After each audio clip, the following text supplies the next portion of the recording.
So when I was editing the last video, I noticed another inconsistency with Destiny 2's story. Nothing really that jarring, but it did get me thinking about some alternatives, so I wanted to talk about it.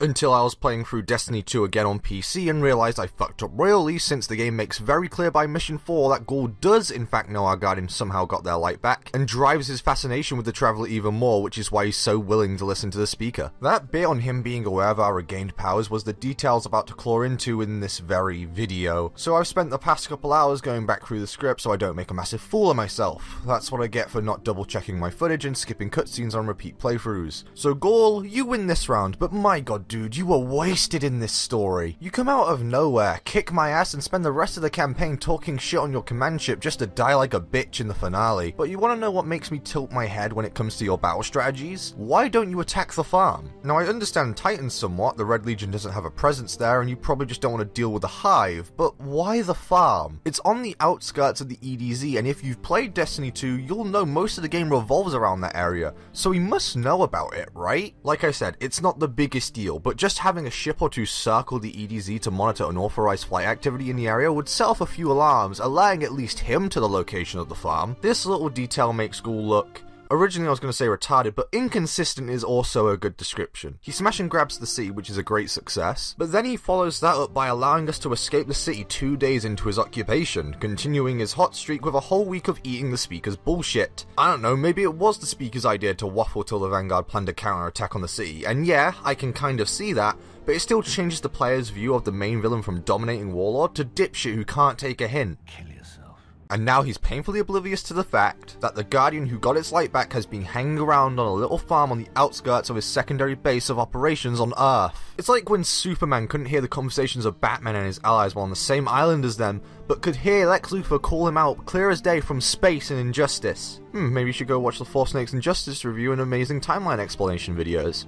Don't know why I did that. Even though the point of this video was made somewhat null and void by me missing that specific detail, I still want to give some alternative takes on how the story could have played out. Bear in mind these ideas I'm about to bring forward aren't connected to the structure I set out last video, so just take that with a grain of salt. These are just concepts that, you know, I thought could have been cool.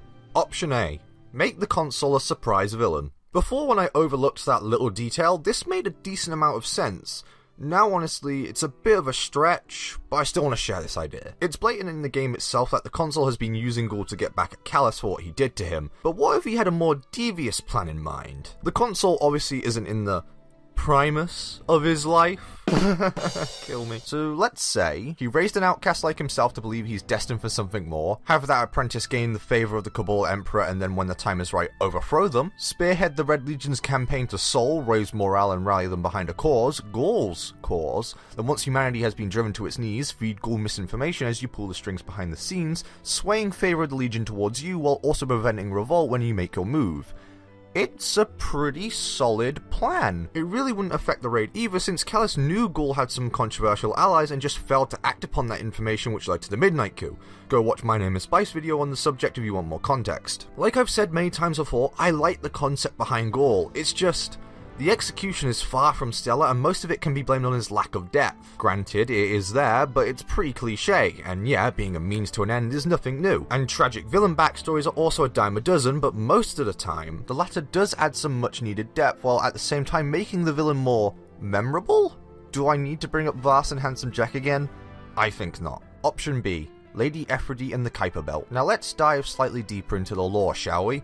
Devoted Guardians from Destiny 1 will remember Lady Ephraim, the Iron Banner vendor from Rise of Iron and linchpin of the story concept. Ephraim isn't your regular Guardian, she, well minus that time in the Red War where she killed 216 Cabal with 199 bullets, renounced violence and now lives with a group of other pacifist Guardians out in the Kuiper Belt. Why not have the social space here? Not only would it be a nice change of scenery since half of the social spaces so far have been on Earth, so moving things away from there isn't inherently a bad thing, while its remote location gives a great reason why the Red Legion don't just ransack the place like they did the tower. Sure, we don't know why this sect of Guardians abandoned the city, or when for that matter, but that just means I've got some creative freedom when it comes to their reasoning, and I think this could be a golden opportunity to tackle some issues in a meta sense in this type of game genre. You may have noticed there's somewhat of a disconnect in motivations between the players and characters within the story. Of course, the latter is written to care about the events that transpire, but do we as players really care? Did we help the Queen of the Reef deal with Skolos because we actually cared for the safety safety of the system, or just because we were promised loot once the job was done. Same goes for Dark Below, Rise of Iron, and now Destiny 2. Even Bungie knows about this since they poked fun of it in the Rally the Troops trailer. So I ask you,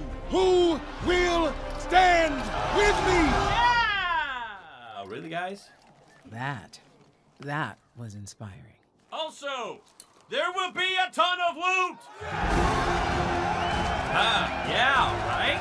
That's what I thought. Maybe these Guardians in the Kuiper Belt believe the Orders have lost their way. Instead of being noble protectors of the people who seek shelter in humanity's last refuge, we've become glory seekers, treasure hunters who just see saving people as some kind of bonus in the job instead of the other way around. Obviously, they don't see people like Saladin, Ikora, and Zavala in this shade of grey, but they might see them as enabling such behaviour. They allow Aphrodite to come and go as she pleases because they think if there's anyone who can turn things around, it's her and the Iron Banner. Maybe by the time of the Red War, those Guardians don't think very highly of people like Cayde and Shaxx, citing them as reasons why to stay out of the conflict instead of taking in refugees and Guardians, believing it will just allow them to continue with their glory hunting exploits. Borderlands the pre-sequel tackled this, kind of, with Wilhelm, Nisha, Aurelia, and probably Timothy all in it not to save Elpis, but to get paid and grab some loot along the way, while Athena and maybe Claptrap actually do care about the well-being of the moon and Pandora. To 4 out of the 6 Vault Hunters in that game, stopping the Lost Legion is just a means to an end, which granted bites them in the ass later, but to people who don't care in the first place, do the long-term effects even matter? In a nutshell, this is the question I want Destiny to answer. Are we in it to save the world and its people, or get some loot? Aphrodite and these Guardians could make this point relatable for a wider audience, something thought-provoking, and I'd love to see how people would process this. On top of that, it could change how the story pans out.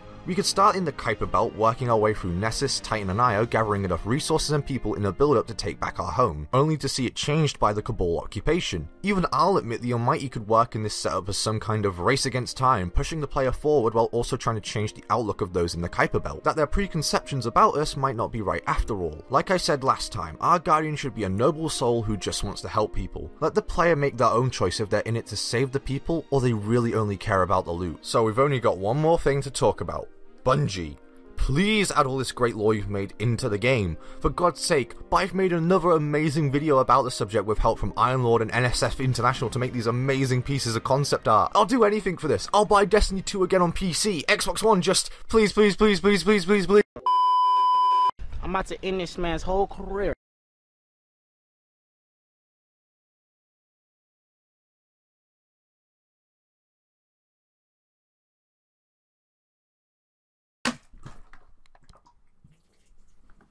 Ah, fuck. I just spilt water all everywhere. Fuck me.